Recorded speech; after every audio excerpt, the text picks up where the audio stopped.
It is time for the Eagles portion of the draft. 3 picks between 15 and 20. Danny, we'll go to you first. With 15, Ryan has them taking Utah linebacker Devin Lloyd. Man, I tell you what, Amanda, this might be one of my favorite players in the draft. And, ever since Ryan had him on here, he crept in the first round, one of the earlier ones in the college football season. I think he started at 31 in the first round. And then you started going to watch him week in, week out. And just every time you popped in a tape of Utah, he just jumped off the film. Like you would see him around the football almost all the time. As an inside linebacker, he's got a high IQ. He can cover sideline to sideline. A little bit worried about his overall size at 6'3", 235.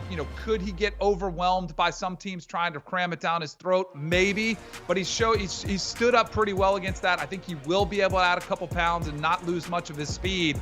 But I think you look at a complete football player and you find it in Devin Lloyd.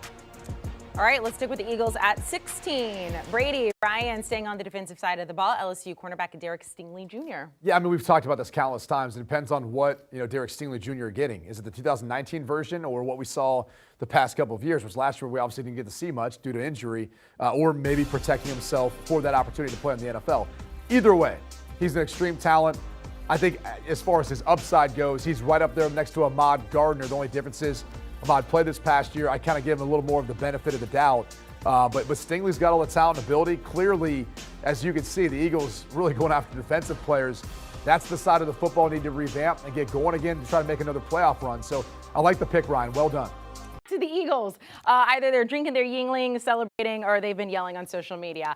They're now back at 19. We're going to move to the other side of the ball. Ryan has them taking Alabama wide receiver who did deal with the injury, Jamison Williams. Brady, what do you think about this? I think they might as well take their wide receiver group and try to qualify them for the Olympics. That's a lot of speed when you look at Devontae Smith, Jalen Reagor, who I know hasn't panned out the way they thought he would, still blessed with a ton of speed and ability, and Quez Watkins. You add Jamison Williams to this group, the sky's the limit. It just comes down to really Jalen Hurts and whether or not he can deliver and continue to evolve as a quarterback playing from the pocket. But don't forget either, Nick Sirianni really came along as a wide receiver coach before, elevating himself up to eventually a head coaching position. So could make a lot of sense from that standpoint. You address the defense with your first 2 picks in Devin Lloyd and then Derek Stingley.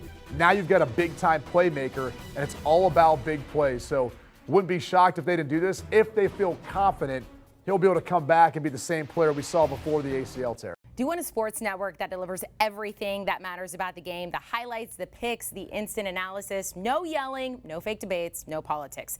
Hit the subscribe button and never miss a moment.